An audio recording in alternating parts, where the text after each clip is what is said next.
I self-learned Arabic in a matter of months, and I want to teach you my exact method. But I know that if you click this video, you're all about saving time, so I'll cut to the chase for you.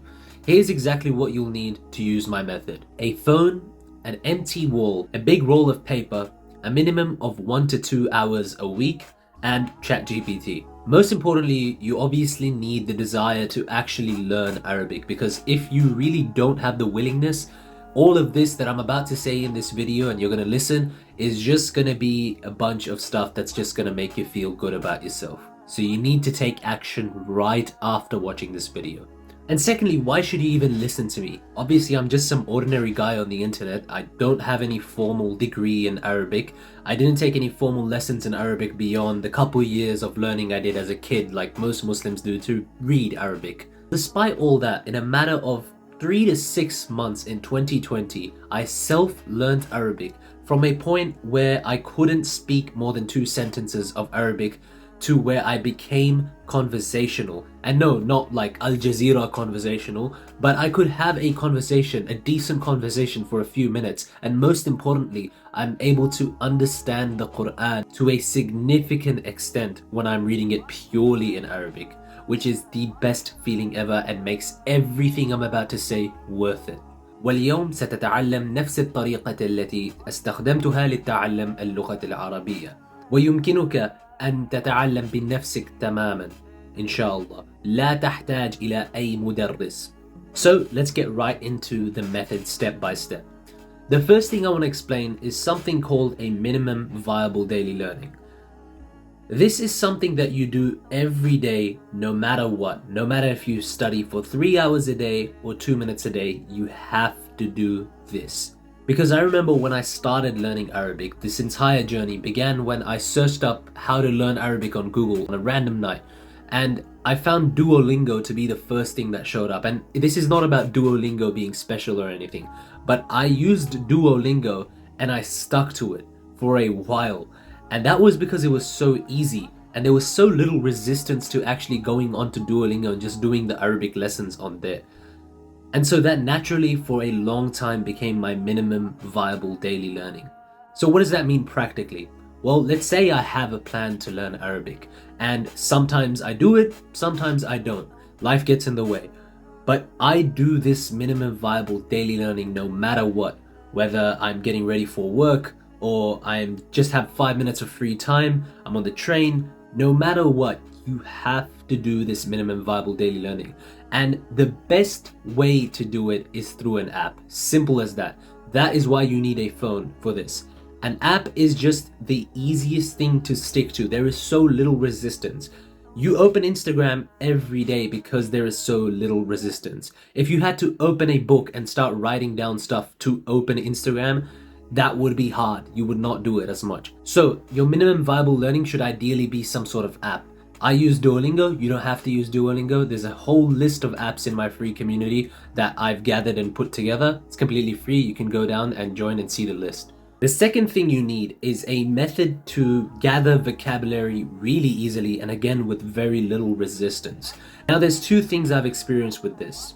There was a time that I was so obsessed with learning Arabic that I would actively go out and search how to, gather new words, look at new podcasts, videos, news, and that was very active and a very high effort, but that's because I was so motivated at that time. I had so much energy to learn Arabic.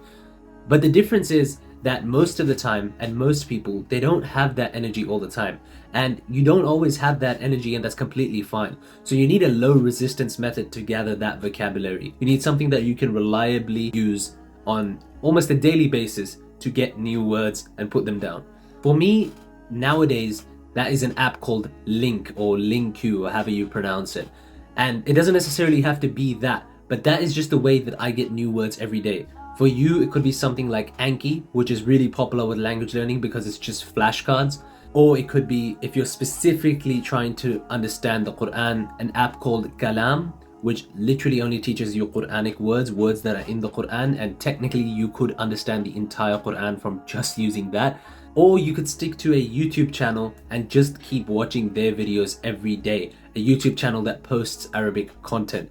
And that's what I personally did for a pretty long time. Now, once you get the vocabulary, as in new words, it doesn't matter what the words are. That's really important. It doesn't matter. It doesn't need to be the perfect new Arabic word that you think you're going to be using every day.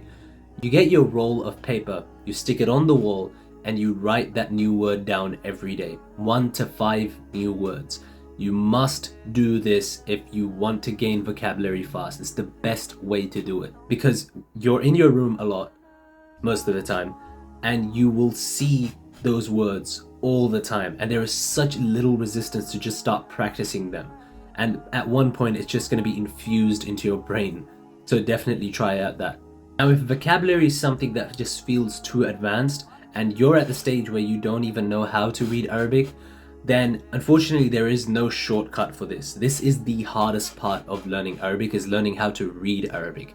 And most people were kind of lucky because we were taught as kids by our Quran teachers how to read Arabic. So that part isn't that hard. It just takes a bit of polishing, a bit of practice, and you eventually start to read Arabic pretty well. But if you don't, then there are options for you. You need to get on that straight away. Before you do anything else, you need to prioritize reading Arabic. And there are plenty of free online courses out there that take you step by step on how to read Arabic. In fact, I mentioned Duolingo earlier. Duolingo is actually pretty good for learning to read Arabic from scratch. And it's, like I said, very low resistance. So definitely, I recommend that for any beginner who doesn't even know how to read Arabic at all, to do a free online course or just use the Duolingo one. It's just so easy, so well developed. Just use it. But if you really want the best thing, it's getting a teacher. And I know I said you don't need a teacher, but for reading Arabic, the fastest way is with a teacher, and that's just a fact. It's not impossible to learn without a teacher, but the best way to read is with a teacher. So if you can find a teacher online or in person, doesn't matter. In fact, I teach as well. If you're interested, you can shoot me a message on school. But I digress. Learn to read if you can't. That is the most important thing for you at that stage.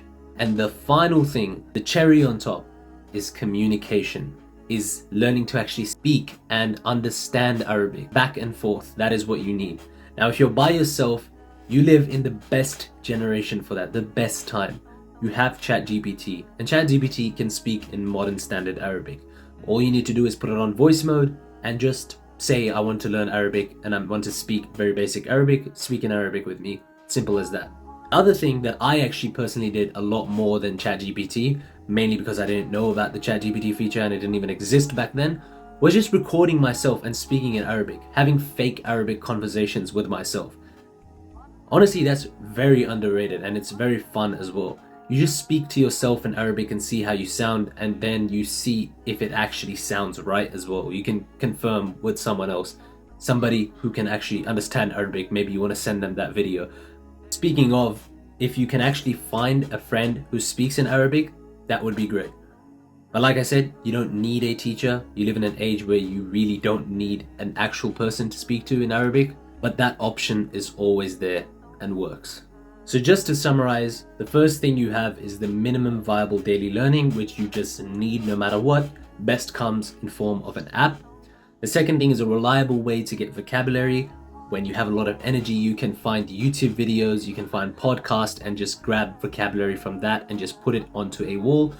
If you want a low energy method, there are plenty of, again, apps out there like Anki, like Kalam, like Link, and all those will help you get vocabulary very easily and very low resistance. Then if you actually don't know how to read Arabic in the first place, that should be your main priority no matter what. The best way to do that is obviously through a teacher, but there are plenty of free online courses out there that you can just put yourself into and just smash it out within a matter of a couple months at most. And finally, you have communication, which again, you can do with a friend, but you can also just use AI and you can record yourself, have conversations with yourself. There's a lot that you can achieve by yourself and people heavily underestimate that. And that's all. And if you want to be surrounded by people that also want to learn Arabic, then there's a free community at the bottom, and inshallah I will see you in there.